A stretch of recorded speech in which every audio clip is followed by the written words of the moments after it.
ಪ್ರಥಮ PUC ಅರ್ಥಶಾಸ್ತ್ರದಲ್ಲಿ ನಾವು ಇವತ್ತು ಅಧ್ಯಾಯ 4 ಬಡತನ ಅಧ್ಯಾಯ 4 ಬಡತನದ ಬಗ್ಗೆ ವಿವರವಾಗಿ ತಿಳ್ಕೊಳ್ತಕ್ಕಂಥ ಪ್ರಯತ್ನವನ್ನು ಮಾಡ್ತಾ ಇದ್ದೀವಿ.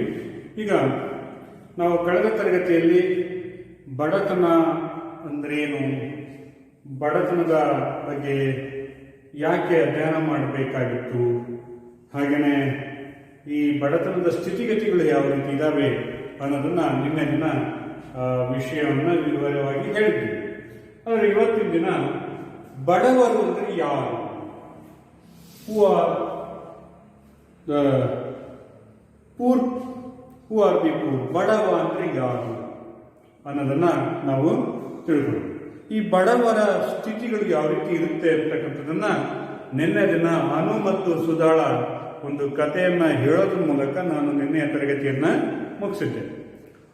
ಅನು ಬಡತನದ ಕುಟುಂಬದಲ್ಲಿ ಹುಟ್ಟುತ್ತಾಳೆ.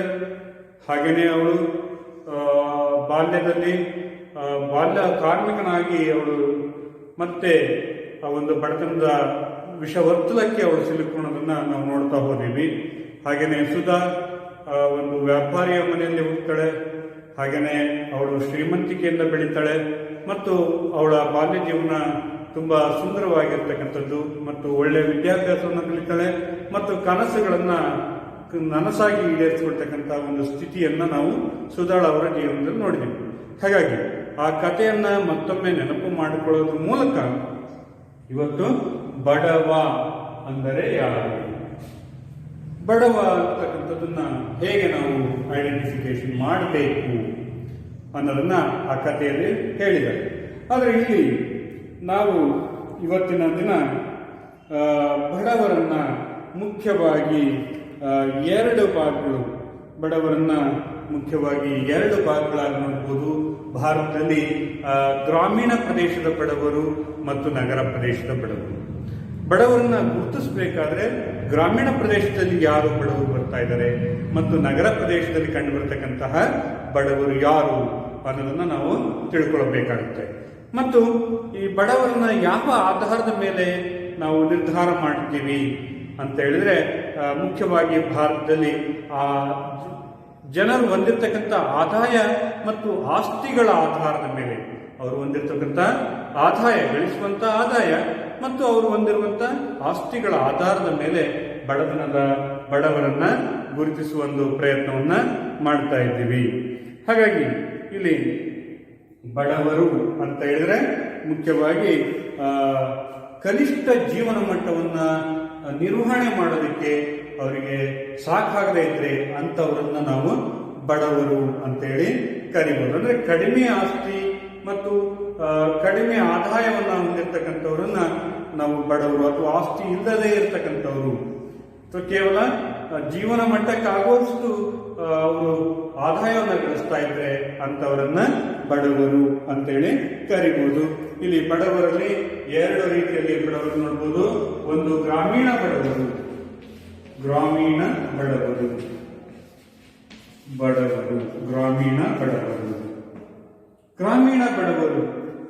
ಬಡವರು ಅಂತ ಹೇಳಿದ್ರೆ ಗ್ರಾಮ ಪ್ರದೇಶದಲ್ಲಿ, ಹಳ್ಳಿಗಳಲ್ಲಿ ವಾಸವಾಗಿರ್ತಕ್ಕಂಥ ಬಡವರು ಯಾರು ಅನ್ನೋದನ್ನ ನಾವು ನೋಡಿದ್ರೆ, ಮುಖ್ಯವಾಗಿ ಭೂರಹಿತ ಕೃಷಿ ಕಾರ್ಮಿಕರು, ಹಾಗೆಯೇ ಸಣ್ಣ ಹಿಡುವಳಿದಾರರು, ಇವರನ್ನ ನಾವು ಗ್ರಾಮೀಣ ಬಡವರು ಅಂತೇಳಿ ಗುರುತಿಸಬಹುದು.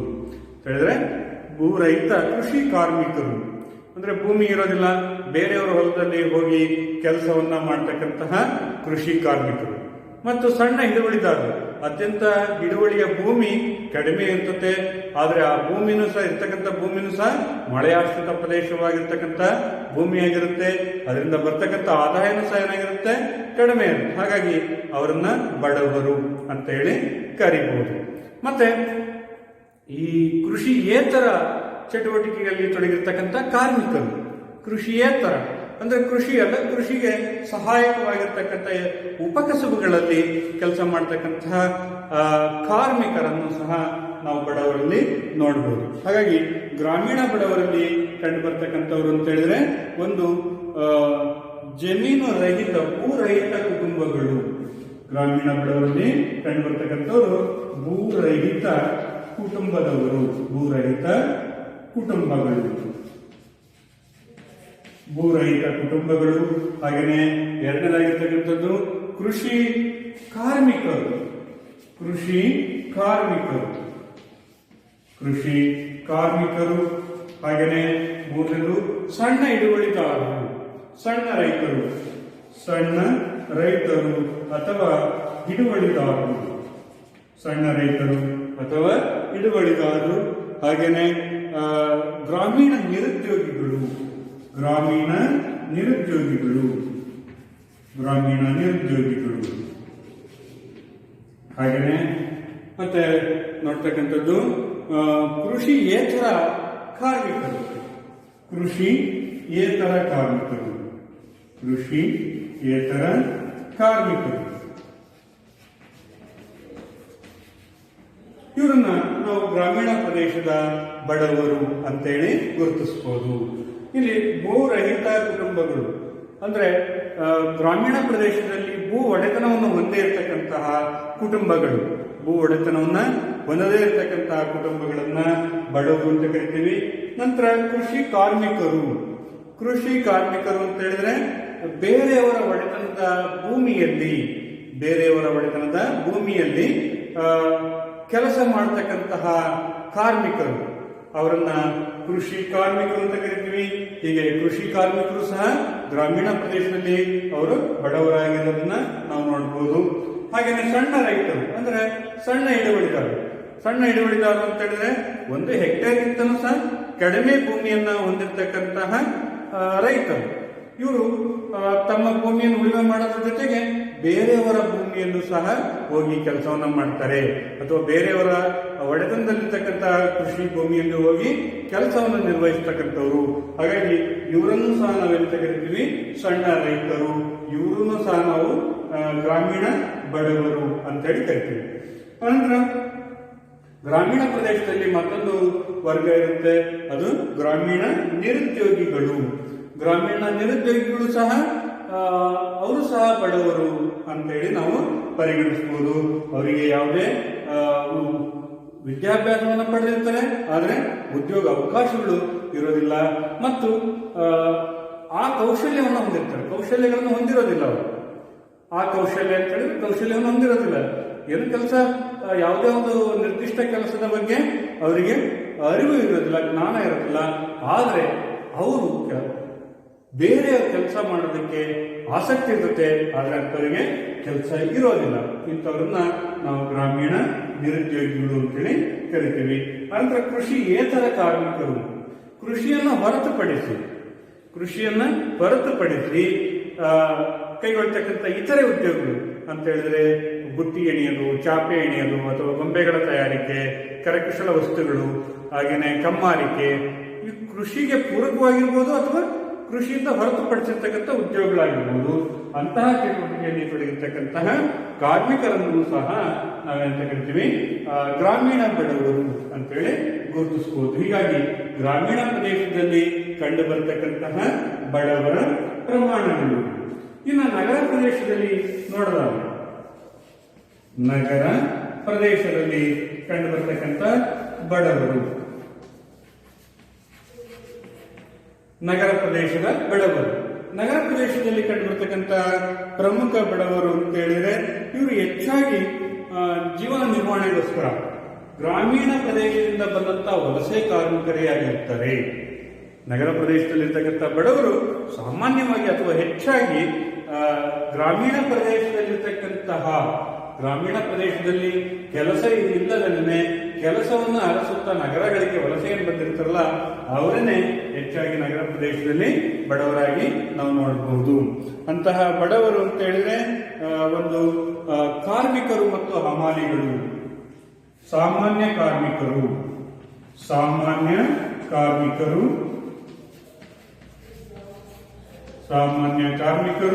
ಮತ್ತು ಹಮಾಲಿಗಳು.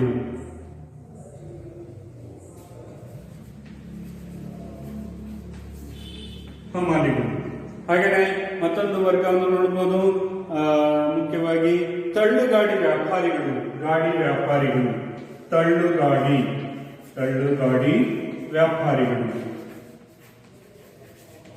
ವ್ಯಾಪಾರಿಗಳು.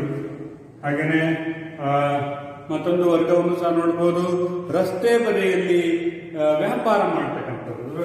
ರಸ್ತೆ ಬದಿಯಲ್ಲಿ ವ್ಯಾಪಾರ ಮಾಡಬಹುದು, ರಸ್ತೆ ಬದಿಯಲ್ಲಿ ವ್ಯಾಪಾರವನ್ನ ಮಾಡ್ತಕ್ಕಂಥವ್ರು. ಹಾಗೆಯೇ ಚಿಂದಿ ಆಯುವರು,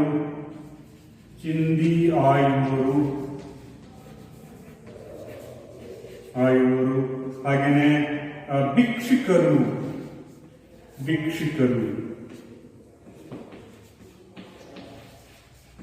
ಭಿಕ್ಷುಕರನ್ನ ನಾವು ನಗರ ಪ್ರದೇಶಗಳಲ್ಲಿ ಹೆಚ್ಚಾಗಿ ನೋಡಬಹುದು.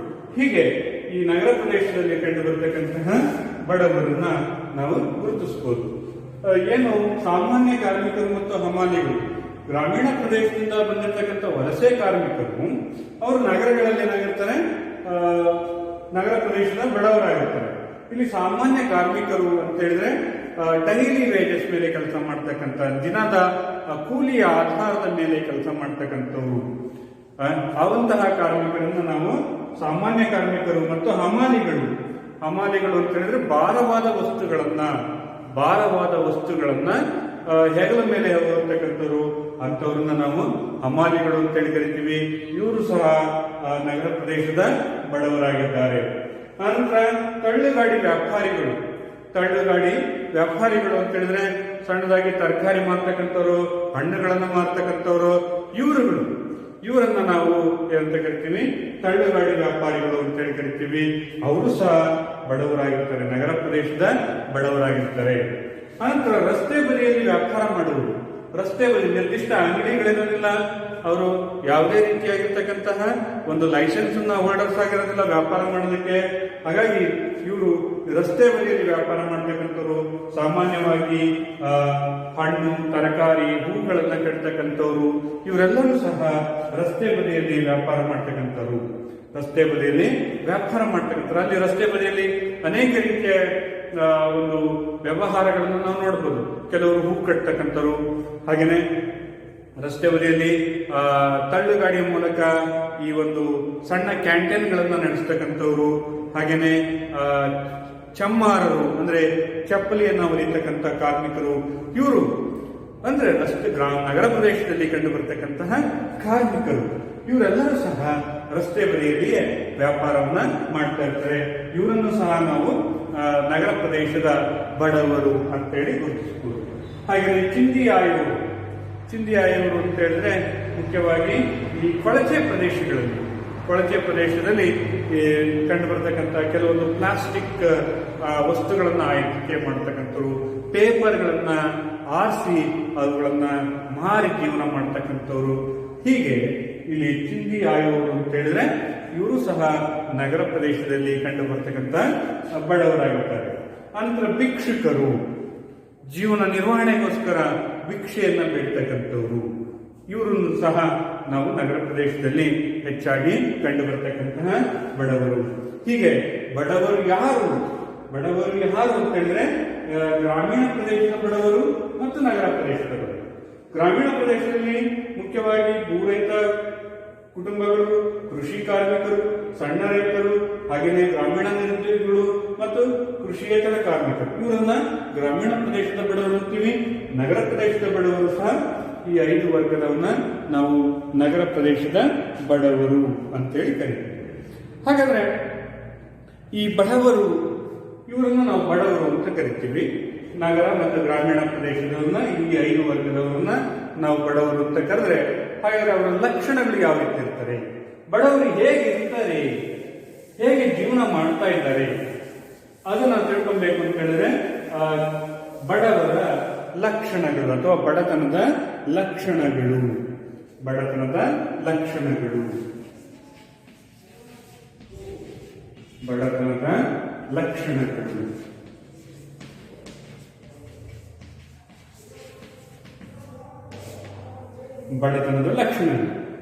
ಮೊದಲನೇದಾಗಿರ್ತಕ್ಕಂಥದ್ದು ಬಡವರ ಲಕ್ಷಣಗಳು ಯಾವ ರೀತಿ ಇರ್ತವೆ ಅಂತ ಹೇಳಿದ್ರೆ, ಅವರು ಹಸಿವು ಮತ್ತು ಅರೆಹೊಟ್ಟೆಯಿಂದ ಜೀವನವನ್ನು ನಡೆಸ್ತಾ ಇರ್ತಾರೆ. ಹಸಿವು ಮತ್ತು ಅರೆಹೊಟ್ಟೆ.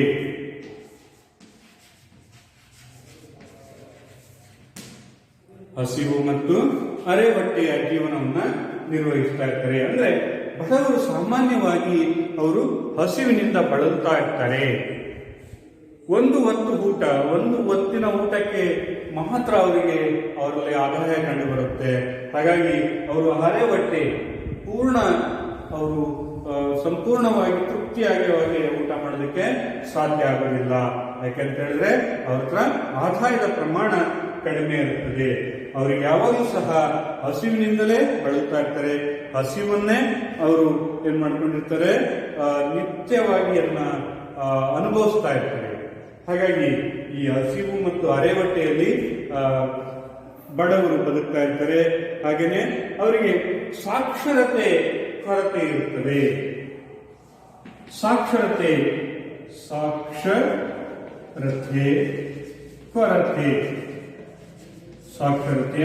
ಕೊರತೆ ಕಂಡು ಬರುತ್ತದೆ. ಸಾಕ್ಷರತೆ ಅಂತ ಹೇಳಿದ್ರೆ ಅವರಿಗೆ ಅಕ್ಷರ ಜ್ಞಾನ ಇರುವುದಿಲ್ಲ, ಶಾಲೆಗೆ ಹೋಗೋದಿರುವುದಿಲ್ಲ.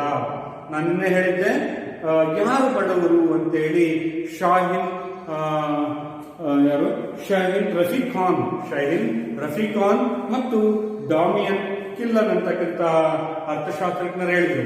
ಏನು, ಶಾಲೆಗೆ ಹೋಗದಿರುವ ಸನ್ನಿವೇಶ, ಶಾಲೆಗೆ ಬಡವರೆಂದರೆ ಶಾಲೆಗೆ ಹೋಗದಿರುವ ಸನ್ನಿವೇಶ ಅಥವಾ ಓದು ಬರಹ ಗೊತ್ತಿಲ್ಲದಿರುವ ಸ್ಥಿತಿ. ಹಾಗಾಗಿ ಇವರಿಗೆ ಸಾಕ್ಷರತೆಯ ಕೊರತೆ ಇರುತ್ತದೆ.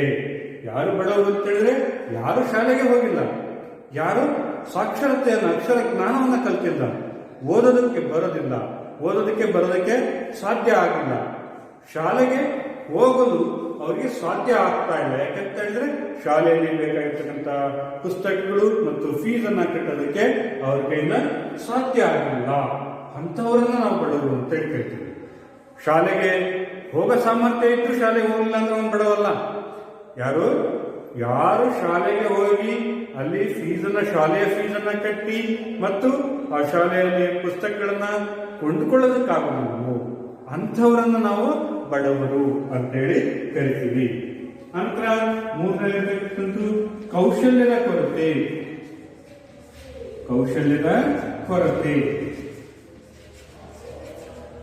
ಈ ಬಡವರಲ್ಲಿ ಕೌಶಲ್ಯ ಇರೋದಿಲ್ಲ. ಕೌಶಲ್ಯ ಅಂತ ಹೇಳಿದ್ರೆ ಒಂದು ನಿರ್ದಿಷ್ಟ ಕೆಲಸದ ಬಗ್ಗೆ ಆಳವಾದ ಅನುಭವ ಇರೋದಿಲ್ಲ. ಇಲ್ಲಿ ಯಾವುದೋ ಒಂದು ಕೆಲಸ, ಕೃಷಿಯನ್ನ ಮಾಡ್ತಾ ಇದ್ರೆ ಕೃಷಿಗೆ ಕೆಲಸವನ್ನು ಮಾಡೋದಕ್ಕೆ ಬೇಕಾಗಿರ್ತಕ್ಕಂಥ ಅನುಭವ ಇರೋದಿಲ್ಲ.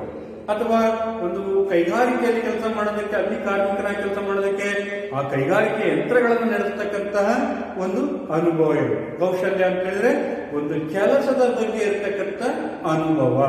ಈ ಅನುಭವದ ಕೊರತೆ ಇವರಲ್ಲಿ ಬಡವರಲ್ಲಿ ಕಂಡು ಬರುತ್ತದೆ. ಇದಕ್ಕೆ ಮುಖ್ಯ ಕಾರಣ ಅವರಿಗೆ ಅಕ್ಷರ ಜ್ಞಾನ ಇಲ್ಲ, ಶಾಲೆಗೆ ಹೋಗಿಲ್ಲ ಅಂತ ಹೇಳಿದ್ರೆ ಅಲ್ಲಿ ತರಬೇತಿಯನ್ನು ಹೊಂದಿದ್ದಾಗ ಮಾತ್ರ ನಾವು ಕೌಶಲ್ಯದ ಅಂತಕ್ಕಂಥದ್ದು ಪ್ರಶ್ನೆ ಬರುತ್ತೆ. ಇಲ್ಲಿ ಅವರು ಶಾಲೆಗೆ ಹೋಗಿಲ್ಲ, ತರಬೇತಿನೇ ಪಡೆದಿಲ್ಲ ಅಂದಾಗ ಕೌಶಲ್ಯದ ಕೊರತೆ ಸಹಜವಾಗಿ ಕಂಡು ಬರುತ್ತದೆ. ಹಾಗೆಯೇ ನೆಕ್ಸ್ಟ್ ಒನ್, ಕಚ್ಚಾ ಗುಡಿಸಲುಗಳಲ್ಲಿ ವಾಸವಾಗಿರ್ತಾರೆ. ಕಚ್ಚಾ ಗುಡಿಸಲುಗಳಲ್ಲಿ ವಾಸ.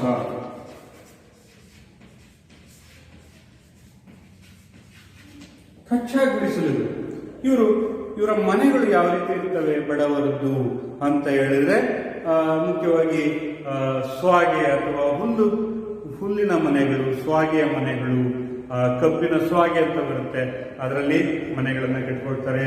ಹಾಗೇನೆ ಒಣಗಿರ್ತಕ್ಕಂಥ ಹುಲ್ಲನ್ನ ತೆಗೆದುಕೊಂಡು ಅವರು ಮನೆಗಳನ್ನ ಕಟ್ಕೊಳ್ತಾರೆ. ಅಥವಾ ತೆಂಗಿನ ಗರಿಗಳಿಂದ ಮನೆಗಳನ್ನ ಕಟ್ಕೊಂಡಿರ್ತಾರೆ. ಹೀಗೆ ಕಚ್ಚಾ ಗುಡಿಸಲುಗಳಲ್ಲಿ ವಾಸ. ಹಾಗಾಗಿ ಇವರು ಕಚ್ಚಾ ಗುಡಿಸಲುಗಳಲ್ಲಿ ಈ ನಗರ ಪ್ರದೇಶದ ಅಥವಾ ಬಡವರ ಒಂದು ವಾಸವಾಗಿರೋದನ್ನ ನೋಡಬಹುದು. ಹಾಗೇನೆ ಇವರಿಗೆ ಕಡಿಮೆ ಸ್ವತ್ತು ಅಥವಾ ಆಸ್ತಿ ಅಂತಕ್ಕಂಥದ್ದು ಇರೋದಿಲ್ಲ. ಕಡಿಮೆ ಆಸ್ತಿ.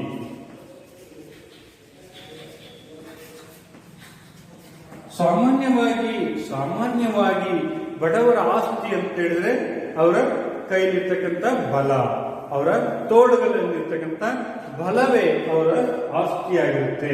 ಅವರಿಗೆ ಯಾವುದೇ ಹಣಕಾಸು ಇರೋದಿಲ್ಲ, ಅಥವಾ ಜಮೀನುಗಳಿರೋದಿಲ್ಲ, ಸೈಟ್ಗಳಿರೋದಿಲ್ಲ, ಹಾಗೇನೆ ಮನೆನೂ ಸಹ ಇರೋದಿಲ್ಲ. ಅವರಿಗೆ ದುಡಿಬೇಕು, ತಿನ್ಬೇಕು ಅಂತ ಹೇಳಿದ್ರೆ ಅವರ ರಟ್ಟೆಯನ್ನೇ ಅಥವಾ ಅವರ ಕೈನ ಬಲವನ್ನೇ ಅವಲಂಬಿಸಬೇಕು. ಕೈ ಕೆಲಸ ಮಾಡಿದ್ರೆ ಅವರಿಗೆ ಆದಾಯ ಅಂತಕ್ಕಂಥದ್ದು ಬರುತ್ತೆ. ಹಾಗಾಗಿ ಇವರ ಬಳಿ ಆಸ್ತಿಯ ಪ್ರಮಾಣಗಳು ತುಂಬಾ ಕಡಿಮೆ ಇರುತ್ತದೆ. ಅನಂತರ ಅಸ್ಥಿರ ಉದ್ಯೋಗ.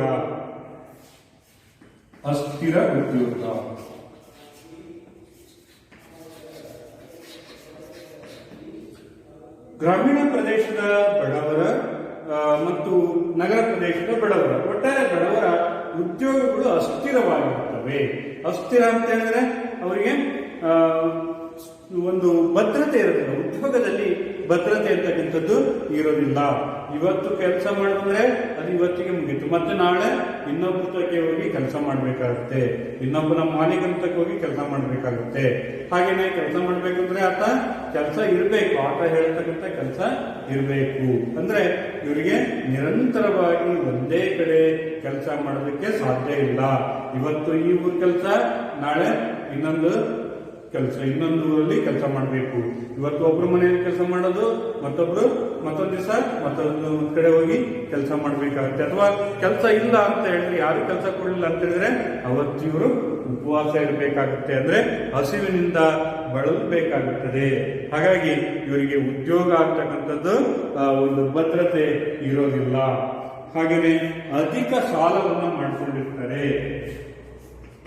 ಅಧಿಕ ಸಾಲ,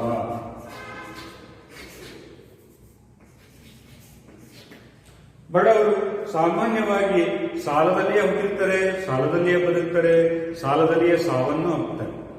ಸಾಲದಲ್ಲಿಯೇ ಹುಟ್ಟಿ, ಸಾಲದಲ್ಲಿಯೇ ಬದುಕಿ, ಸಾಲದಲ್ಲಿಯೇ ಸಾವನ್ನಪ್ಪಿ, ಸಾಲವನ್ನು ತನ್ನ ಮಗನಿಗೋ ಮಗಳಿಗೆ ಹಸ್ತಾಂತರಿಸಿ ಹೋಗಿರ್ತಾರೆ. ಈ ತರದ ಸ್ಥಿತಿ ಬಡವರದಾಗಿರುತ್ತೆ. ಯಾಕೆಂತ ಹೇಳಿದ್ರೆ ಇವರಲ್ಲಿ ಆದಾಯ ಇರೋದಿಲ್ಲ, ಆದಾಯದ ಮೂಲಗಳಿರೋದಿಲ್ಲ. ಬೇರೆಯವ್ರ ತಕ್ಕ ಕೆಲಸ ಮಾಡ್ತೀವಿ ಅಂತ ಹೇಳ್ಬೇಕು, ಅಲ್ಲಿ ಕೆಲಸ ಇಲ್ಲ ಅಂತ ಹೇಳಿದ್ರೆ ಇನ್ನೊಂದು ದಿವಸ ಬಂದು ಕೆಲಸ ಮಾಡ್ತೀವಿ, ಇವತ್ತು ಬದುಕಬೇಕು, ಹಣ ಕೊಡಿ ಅಂತೇಳಿ ಅವ್ರ ತಕ್ಕೆ ಸಾಲ ಇಸ್ಕೊಂಡು ಬಂದಿರ್ತಾರೆ. ಆ ಸಾಲವನ್ನು ತೀರ್ಸೋದಕ್ಕೆ ಮತ್ತೆ ಅವ್ರ ತಕ್ಕೆ ಹೋಗಿ ಕೆಲಸ ಮಾಡಬೇಕಾಗುತ್ತೆ, ಮತ್ತೆ ಆ ಬಡ್ಡಿಯನ್ನು ತೀರ್ಸೋದಕ್ಕೂ ಸಹ ಅಲ್ಲೇ ಕೆಲಸ ಮಾಡಬೇಕಾಗುತ್ತೆ. ಹೀಗಾಗಿ ಇವರು ಹೆಚ್ಚಾಗಿ ಸಾಲವನ್ನ ಮಾಡ್ಕೊಂಡಿರ್ತಾರೆ ಗ್ರಾಮೀಣ ಪ್ರದೇಶದ ಬಡವರು. ನಂತರ ಇವರಲ್ಲಿ ಮತ್ತೊಂದು ಅಂಶವನ್ನು ನೋಡಬಹುದು. ಇವರು ಸಾಮಾನ್ಯವಾಗಿ ಭೂರಹಿತರಾಗಿರ್ತಾರೆ.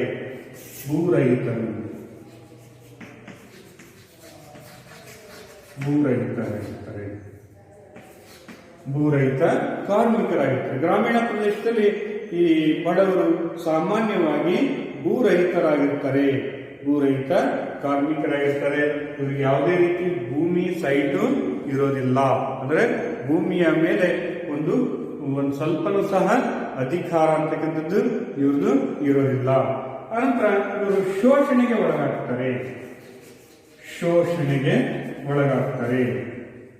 ನಿರಂತರವಾಗಿ ಮಾಲೀಕರಿಂದ ಶೋಷಣೆಗೆ ಒಳಗಾಗ್ತಾರೆ, ಅವಮಾನಗಳನ್ನ ಅನುಭವಿಸ್ತಾ ಇರ್ತಾರೆ. ಪ್ರತಿನಿತ್ಯ ಮಾಲೀಕರಿಂದ ಅವಮಾನಗಳು, ಆ ನಂತರ ಕೆಳಮಟ್ಟದ ಪದಗಳ ಒಂದು ಬಹಳ ಕೇಳ್ತಾ ಇವ್ರ ಜೀವನವನ್ನ ಸಾಗಿಸಬೇಕಾಗಿರುತ್ತದೆ. ಯಾಕೆಂತ ಹೇಳಿದ್ರೆ ಇವ್ರ ಮೇಲೆ ಎಲ್ಲ ಅಧಿಕಾರವನ್ನು ಸಹ ಮಾಲೀಕ ಹೊಂದಿರತಕ್ಕಂಥ ಒಂದು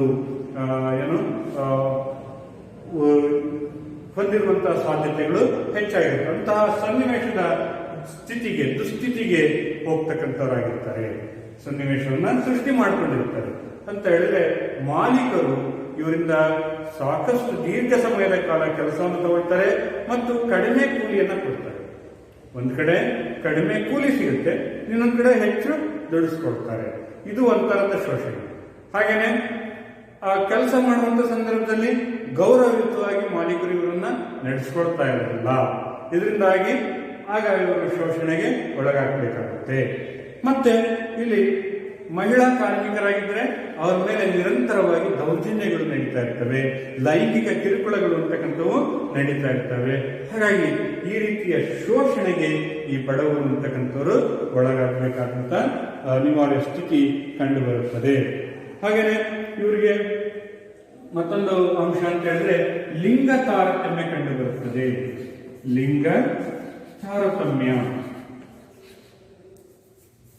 ಲಿಂಗ ತಾರತಮ್ಯ ಸಾಮಾನ್ಯವಾಗಿ ಭಾರತದಲ್ಲೇ ಲಿಂಗ ತಾರತಮ್ಯ ಕಂಡು ಬರ್ತಾ ಇದೆ. ಅದರಲ್ಲೂ ಬಡವರಲ್ಲಿ ಲಿಂಗ ತಾರತಮ್ಯ ಹೆಚ್ಚಾಗಿದೆ ಅಂತ ಹೇಳಿದ್ರೆ ಮಹಿಳಾ ಕಾರ್ಮಿಕರಿಗೆ ಕಡಿಮೆ ಕೂಲಿ, ಪುರುಷ ಕಾರ್ಮಿಕನಾದ್ರೆ ಅವರಿಗೆ ಹೆಚ್ಚು ಕೂಲಿ ಕೊಡ್ತಕ್ಕಂಥದ್ದು.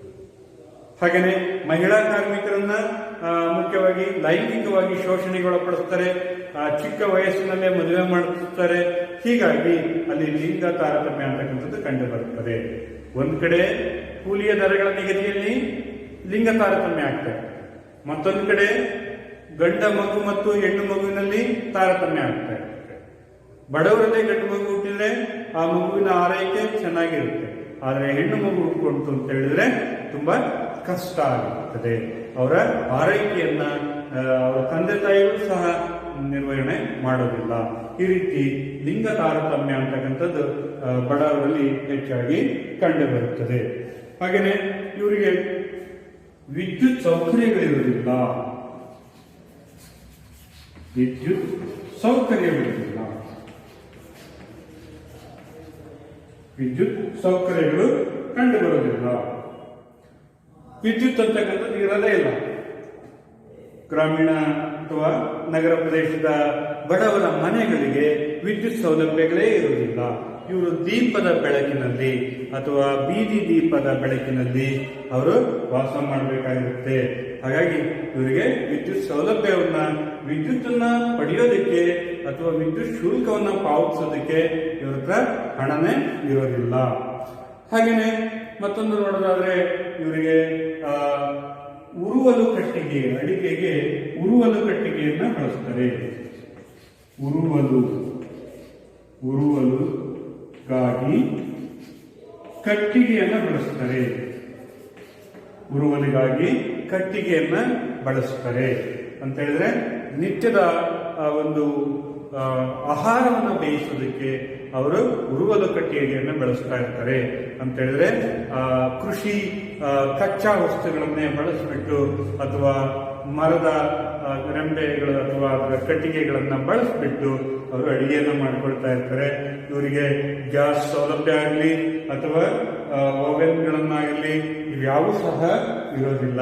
ಹಾಗಾಗಿ ಇವರಲ್ಲಿ ಒಂದು ಉರುವಲು ಕಟ್ಟಿಗೆಯಲ್ಲಿ ಇವರು ಜೀವನವನ್ನ ನಿರ್ವಹಿಸಬೇಕಾಗುತ್ತದೆ. ಮತ್ತೊಂದು ನೋಡೋದಾದ್ರೆ ಇವರ ಮಕ್ಕಳು ಬದುಕುಳಿಯುವ ಸಾಧ್ಯತೆಗಳು ಕಡಿಮೆ. ಮಕ್ಕಳು ಬದುಕುಳಿಯುವ ಸಾಧ್ಯತೆಗಳು ತೀರಾ ಕಡಿಮೆ.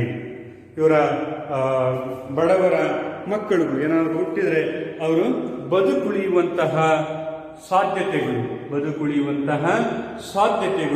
ತೀರಾ ಕಡಿಮೆಯಾಗಿರುತ್ತೆ. ಯಾಕೆಂತ ಹೇಳಿದ್ರೆ ಇವರು ಹೆರಿಗೆಯ ಸಂದರ್ಭದಲ್ಲಿ ವೈದ್ಯಕೀಯ ಸೌಲಭ್ಯಗಳನ್ನ ಪಡೆಯೋದಿಕ್ಕೆ ಇವ್ರ ತಕ್ಕೆ ಹಣ ಇರೋದಿಲ್ಲ. ಹಾಗಾಗಿ ಮಕ್ಕಳು ಹುಟ್ಟಿದಂತ ಮಕ್ಕಳು ಮಕ್ಕಳನ್ನ ಆರೈಕೆ ಮಾಡಬೇಕು. ಹುಟ್ಟಿದ ಮೇಲೆ ಮಕ್ಕಳನ್ನ ಆರೈಕೆ ಮಾಡಬೇಕು ಅಂತ ಹೇಳಿದ್ರೆ ಅವರಿಗೆ ಬೆಚ್ಚನೆಯ ಉಡುಪುಗಳು ಬೇಕಾಗ್ತವೆ. ಹಾಗೇನೆ ಮಗುವನ್ನು ಸಂರಕ್ಷಣೆ ಮಾಡಬೇಕಾಗುತ್ತೆ. ಆದರೆ ಆ ಸಂರಕ್ಷಣೆ ಮಾಡೋದಕ್ಕೆ ಒಳ್ಳೆ ಮನೆನೂ ಇರೋದಿಲ್ಲ, ಬೆಚ್ಚನೆಯ ಉಡುಪುಗಳನ್ನು ಅವ್ರ ಕೈಯಿಂದ ಕೊಂಡ್ಕೊಳ್ಳೋದಕ್ಕಾಗೋದಿಲ್ಲ. ಏನಾದರೂ ರೋಗ ರುಜಿನಗಳು ಬಂತು ಅಂತ ಹೇಳಿದ್ರೆ ಆಗ ಅವರ ಹಾಸ್ಪಿಟಲ್ ಅಥವಾ ಆಸ್ಪತ್ರೆಗೆ ವೈದ್ಯರನ್ನು ಸಂಪರ್ಕಿಸೋದಕ್ಕೆ ಇವ್ರ ಕೈಯಿಂದ ಸಾಧ್ಯ ಆಗೋದಿಲ್ಲ. ನಂತರ ಇವರಿಗೆ ಮತ್ತೊಂದು ಆರೋಗ್ಯ ಸೌಲಭ್ಯಗಳು ಇರೋದಿಲ್ಲ. ಆರೋಗ್ಯ ಸೌಲಭ್ಯಗಳನ್ನ ಪಡೆಯೋದಕ್ಕೆ ಸಾಧ್ಯ ಆಗೋದಿಲ್ಲ. ಯಾಕೆಂತ ಹೇಳಿದ್ರೆ ಇವ್ರ ತಕ್ಕೆ ಆರೋಗ್ಯ ಸೌಲಭ್ಯಗಳನ್ನ ಅಥವಾ ವೈದ್ಯಕೀಯ ಸೌಲಭ್ಯಗಳನ್ನ ಪಡೆಯೋದಕ್ಕೆ ಇವ್ರ ಹತ್ರ ಸಾಕಷ್ಟು ಹಣ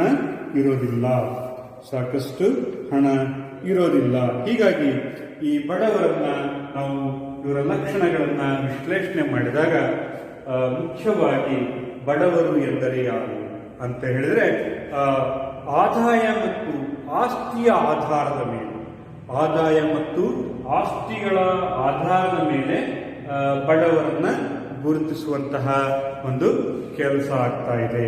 ಆದಾಯ ಮತ್ತು ಆಸ್ತಿಗಳು, ಆದಾಯ ಮತ್ತು ಆಸ್ತಿಗಳ ಆಧಾರದ ಮೇಲೆ ಬಡವರನ್ನ ಗುರುತಿಸಲಾಗುತ್ತಿದೆ. ಹೀಗೆ ಬಡವರನ್ನ ಮುಖ್ಯವಾಗಿ ಆಧಾರದ ಮೇಲೆ ಬಡ ಜನರನ್ನ ಗುರುತಿಸಲಾಗ್ತಾ ಇರೋದನ್ನ ನಾವು ನೋಡಬಹುದು. ಈಗ ಇಷ್ಟು ಬಡತನದ ಲಕ್ಷಣಗಳು. ಬಡತನದ ಲಕ್ಷಣಗಳು ಹೇಳ್ತಾ ಹೋದ್ರೆ ಸಾಕಷ್ಟು ಪ್ರತಿಯೊಬ್ಬರ ಅನುಭವಗಳು ಸಹ, ಬಡವರ ಪ್ರತಿಯೊಂದು ಹಂತದ ಅನುಭವಗಳು ಸಹ ಏನಾಗ್ತಾ ಇದಾವೆ, ಬಡತನದ ಲಕ್ಷಣಗಳಾಗಿ ರೂಪುಗೊಳ್ತಾ ಇದ್ದಾವೆ. ಇನ್ನು ಮುಂದಿನ ಒಂದು ಪರಿಕಲ್ಪನೆ, ಬಡ ಜನರನ್ನ ಗುರುತಿಸುವುದು ಹೇಗೆ? ಬಡ ಜನರನ್ನ ಗುರುತಿಸುವುದು ಹೇಗೆ?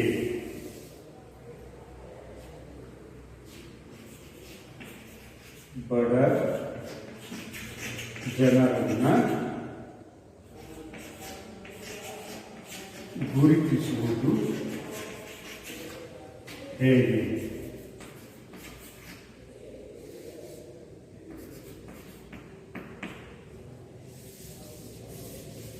ಬಡ ಜನರನ್ನ ಗುರುತಿಸುವುದು ಹೇಗೆ ಅಂತಕ್ಕಂಥದನ್ನ ನಾವು ಈ ದಿನ ಮತ್ತೊಂದು ಮುಂದಿನ ಪರಿಕಲ್ಪನೆಯನ್ನ ತಿಳ್ಕೊಳ್ತೇವೆ. ಬಡ ಜನರನ್ನ ಯಾಕೆ ಗುರುತಿಸಬೇಕು? ಬಡ ಜನರನ್ನ ನಾವು ಗುರುತಿಸ್ಬೇಕು. ಯಾರು ಬಡವರು ಯಾರು ಅಂತ ಗೊತ್ತಾದ್ರೆ ಅವರಿಗೆ ಸರ್ಕಾರದಿಂದ ಸೌಲಭ್ಯಗಳನ್ನು ಕೊಡ್ಬೋದು, ಅಥವಾ ಅವರನ್ನ ಮೇಲೆತ್ತುವಂತ ಕೆಲಸವನ್ನ ಸಮುದಾಯ ಮಾಡಬಹುದು.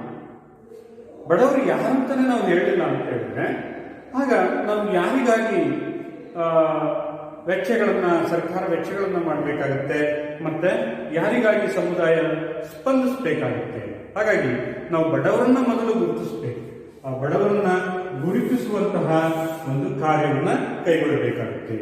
ಬಡವರು ಯಾರು, ಅದರ ಅವಶ್ಯಕತೆ ಏನು, ಬಡವರು ಯಾರು ಅನ್ನೋದನ್ನ ಗುರುತಿಸಬೇಕು ಅಂತ ಹೇಳಿದ್ರೆ ಅದರ ಮುಖ್ಯ ಅವಶ್ಯಕತೆಗಳೇನು? ಅವಶ್ಯಕತೆಗಳು, ಬಡವರು ಯಾರು ಅಂತ ಹೇಳಿದ್ರೆ ಅಲ್ಲಿ ಮುಖ್ಯವಾಗಿ ಅದನ್ನ ಆ ಥರ ಯಾರು ಅಂತ ನಾವು ಕಂಡುಹಿಡಿಬೇಕು ಅಂತ ಹೇಳಿದ್ರೆ ಅದರ ಅವಶ್ಯಕತೆ ಏನು? ಅವಶ್ಯಕತೆ ಅಂತ ಹೇಳಿದ್ರೆ ಬಡತನಕ್ಕೆ ಕಾರಣಗಳನ್ನು ತಿಳ್ಕೊಳ್ಬಹುದು. ಬಡತನಕ್ಕೆ ಕಾರಣಗಳನ್ನ ನಾವು ಇದರಿಂದ ತಿಳಿಯಬಹುದು.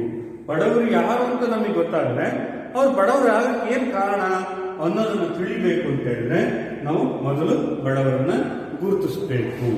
ಹಾಗೇನೆ ಮತ್ತೆ ಕಾರ್ಯತಂತ್ರಗಳನ್ನ ಅನುಷ್ಠಾನಗೊಳಿಸಬೇಕು. ಕಾರ್ಯತಂತ್ರಗಳನ್ನ ನಾವು ರೂಪಿಸಬೇಕು ಅಂತ ಹೇಳಿದ್ರೆ ಬಡತನದ ನಿವಾರಣೆ ಮಾಡಬೇಕಾದ್ರೆ ಕಾರ್ಯತಂತ್ರಗಳನ್ನ ರೂಪಿಸಬೇಕು. ಕಾರ್ಯತಂತ್ರಗಳನ್ನ ರೂಪಿಸಬೇಕು ಅಂದ್ರೆ ಯೋಜನೆಗಳನ್ನ ರೂಪಿಸಬೇಕು.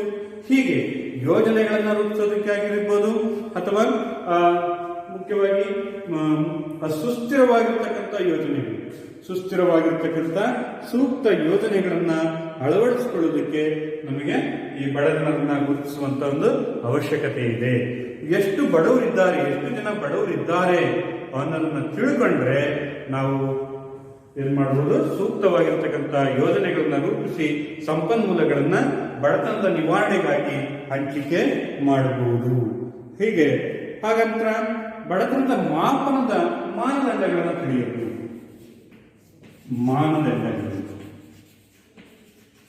ಬಡತನದ ಮಾಪನದ ಮಾನದಂಡ, ಯಾರನ್ನ ಬಡವರು ಅಂತ ಗುರುತಿಸ್ತೀವೋ ಹಾಗೆ ಗುರುತಿಸಬೇಕಾದ್ರೆ ಯಾವ ಮಾನದಂಡ ಆಧಾರದ ಮೇಲೆ ನಾವು ಗುರುತಿಸಬೇಕು, ಅದರ ಆಯಾಮಗಳೇನು, ಬಡತನದ ಆಯಾಮಗಳೇನು, ಮುಖ್ಯವಾಗಿ ಆದಾಯ ಮತ್ತು ಆಸ್ತಿಯ ಆಧಾರದ ಮೇಲೆ ಬಡವರನ್ನ ಗುರುತಿಸಬೇಕು.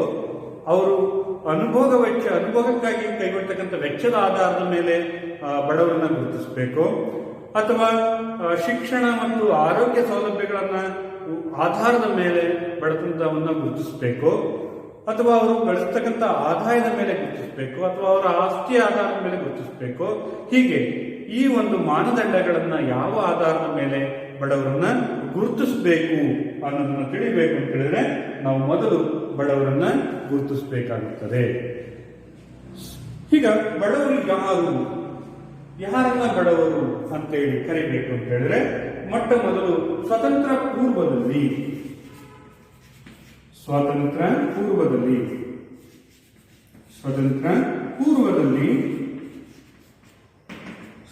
ಪೂರ್ವದಲ್ಲಿ ಬಡವರನ್ನ ಗುರುತಿಸುವಂತಹ ಪ್ರಯತ್ನ ದಾದಾಬಾಯಿ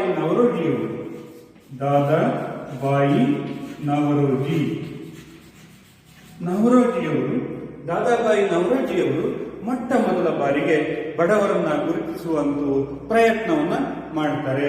ಯಾರನ್ನ ಬಡವರು ಅಂತ ಕರಿಬೇಕು ಅಂತ ಹೇಳಿದ್ರೆ ಅವರು ಹೇಳ್ತಕ್ಕಂಥ ಒಂದು ಅಂಶ, ಕಾರಾಗೃಹ ಜೀವನ ಮಟ್ಟಕ್ಕಿಂತ ಕಡಿಮೆ ಕಾರಾಗೃಹ ಜೀವನ ವೆಚ್ಚದ ಆಧಾರದ ಮೇಲೆ ಕಾರಾಗೃಹ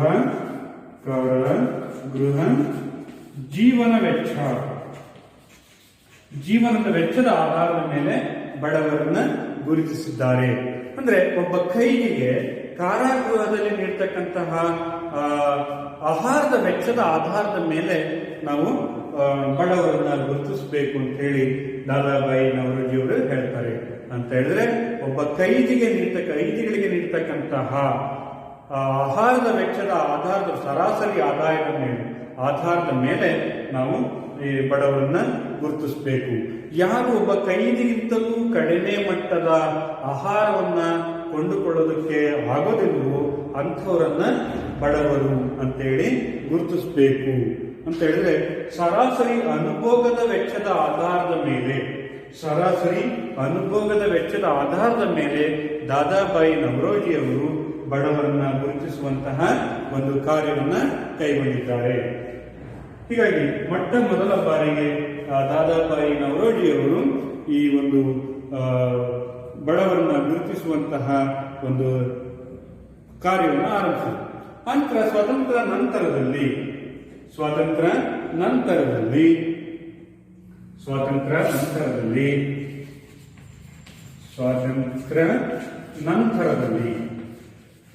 ನಂತರದಲ್ಲಿ ಭಾರತದಲ್ಲಿ ಈ ಒಂದು ಬಡವರನ್ನ ಗುರುತಿಸುವಂತಹ ಒಂದು ಪ್ರಯತ್ನಗಳು ಆರಂಭ ಆಗ್ತವೆ. ಅದರಲ್ಲಿ 1962ರಲ್ಲಿ ಮೊಟ್ಟ ಮೊದಲ ಬಾರಿಗೆ ಬಡವರನ್ನ ಗುರುತಿಸುವ ಒಂದು ಕಾರ್ಯ ಆಗುತ್ತೆ. ಇದಕ್ಕಾಗಿ ಯೋಜನಾ ಆಯೋಗದ ತಂಡವನ್ನು ರಚಿಸಲಾಗುತ್ತದೆ. ಯೋಜನಾ ಆಯೋಗ ಒಂದು ತಂಡವನ್ನ ರಚಿಸಿ ಈ ಬಡವರನ್ನ ಗುರುತಿಸುವಂತಹ ಕಾರ್ಯವನ್ನ ಕೈಗೊಳ್ಳುತ್ತದೆ. ಮೊಟ್ಟ ಮೊದಲ ಬಾರಿಗೆ ಸ್ವತಂತ್ರ ನಂತರ ಭಾರತದಲ್ಲಿ ಬಡವರನ್ನ ಗುರುತಿಸುವಂತಹ ಒಂದು ಕಾರ್ಯ. ಅನಂತರ 1979ರಲ್ಲಿ ಕನಿಷ್ಠ ಅಗತ್ಯತೆಗಳು ಮತ್ತು ಪರಿಣಾಮ 1979ರಲ್ಲಿ ಕನಿಷ್ಠ ಅಗತ್ಯತೆಗಳು ಮತ್ತು ಪರಿಣಾಮಕಾರಿ ಅನುಭೋಗ ಬೇಡಿಕೆಗಳ ಯೋಜನೆಗಳ ಮೇಲಿನ ಒಂದು ಕಾರ್ಯಪಡೆ 1979ರಲ್ಲಿ ಒಂದು ಕಾರ್ಯಪಡೆಯನ್ನ ರಚಿಸ್ತಾರೆ. ಬಡವರನ್ನ ಗುರುತಿಸೋದಕ್ಕಾಗಿ ಒಂದು ಕಾರ್ಯಪಡೆಯನ್ನ ರಚಿಸ್ತಾರೆ. ಆ ಕಾರ್ಯಪಡೆ ಅದಕ್ಕಿರ್ತಂತ ಹೆಸರೇನು, ಕನಿಷ್ಠ ಅಗತ್ಯತೆಗಳು ಮತ್ತು ಪರಿಣಾಮಕಾರಿ ಅನುಭೋಗದ ಬೇಡಿಕೆಯ ಯೋಜನೆಗಳ ಮೇಲಿನ ಕಾರ್ಯಪಡೆ. ಈ ಕಾರ್ಯಪಡೆಯನ್ನ ರಚಿಸಿ ಆನಂತರ ನಾವು ಬಡವರನ್ನ ಗುರುತಿಸುವಂತ ಒಂದು ಕಾರ್ಯವನ್ನ ಕೈಗೊಳ್ಳಲಾಗ್ತಾ ಇತ್ತು. ಹಾಗೆಯೇ ನಂತರ 1989 ಮತ್ತು 2005ರಲ್ಲಿ ಒಂದು ತಜ್ಞರ ತಂಡವನ್ನ ರಚಿಸಲಾಗುತ್ತದೆ. ತಜ್ಞರ ತಂಡವನ್ನ ರಚಿಸಿ ಆ ಮೂಲಕ ಬಡವರ ಒಂದು ಬಡವರು ಯಾರು ಅನ್ನೋದನ್ನ ಗುರುತಿಸುವಂತಹ ಪ್ರಯತ್ನಗಳನ್ನ ಮಾಡಲಾಗ್ತಾ ಇತ್ತು. ಹೀಗೆ ಬಡವರನ್ನ ಗುರುತಿಸುವಂತಹ ಕಾರ್ಯವನ್ನ ಸ್ವಾತಂತ್ರ್ಯ ನಂತರದಲ್ಲಿ ಪ್ರಮುಖವಾಗಿ 1962, 1979, 89 ಮತ್ತು 2005ರಲ್ಲಿ ಬಡವರನ್ನ ಗುರುತಿಸುವಂತಹ ಕಾರ್ಯಗಳು ನಿರಂತರವಾಗಿ ನಡೀತಾ ಇರೋದನ್ನ ನಾವು ನೋಡಬಹುದು.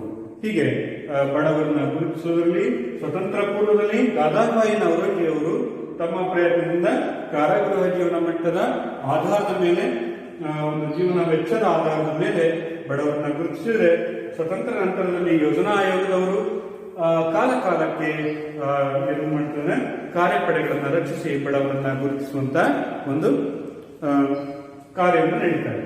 ಹಾಗೇನೆ ನಂತರ ಈ ಬಡವರನ್ನ ಗುರುತಿಸಬೇಕು ಅಂತ ಹೇಳಿದ್ರೆ ನಾವು ಮುಖ್ಯವಾಗಿ ಬಡತನಕ್ಕಾಗಿ ಒಂದು ವ್ಯಾಖ್ಯಾನ ಬೇಕಾಗುತ್ತದೆ. ಆ ವ್ಯಾಖ್ಯಾನವನ್ನ ತಿಳ್ಕೊಳ್ತಕ್ಕಂಥ ಪ್ರಯತ್ನ.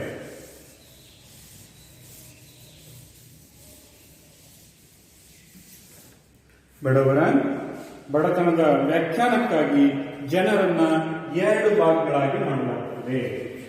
ಬಡತನದ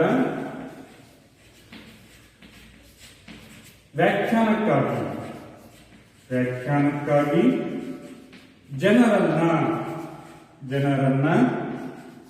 2 ವರ್ಗಗಳಾಗಿ ವಿಂಗಡಿಸಲಾಗುತ್ತದೆ. ಒಂದು ಬಡವರು, ಮತ್ತೊಂದು ಬಡವರಲ್ಲದವರು. ಬಡವರು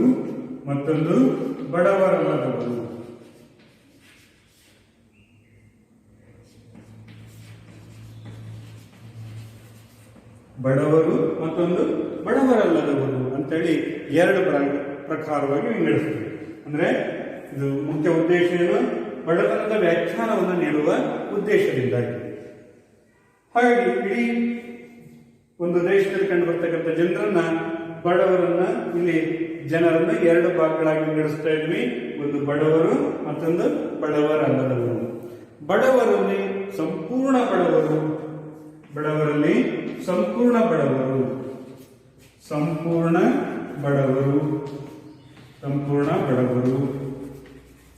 ಹಾಗೇನೆ ಮತ್ತೊಂದು ನೋಡ್ಬೋದು ಕಡು ಬಡವರು.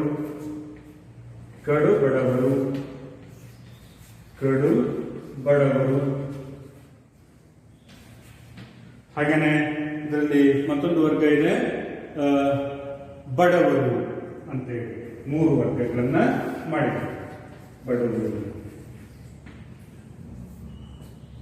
ಬಡವರಲ್ಲಿ ಮತ್ತೆ 3 ವರ್ಗಗಳಾಗಿ ಮಾಡಿದ್ದಾರೆ. ಒಂದು ಸಂಪೂರ್ಣ ಬಡವರು, 2 ಕಡು ಬಡವರು, 3 ಅಷ್ಟಾಗಿ ಅಥವಾ ಬಡವರು. ಇವರೆಲ್ಲರೂ ಸಹ ಬಡತನದಲ್ಲೇ ಕಂಡು ಬರ್ತಕ್ಕಂಥದ್ದು.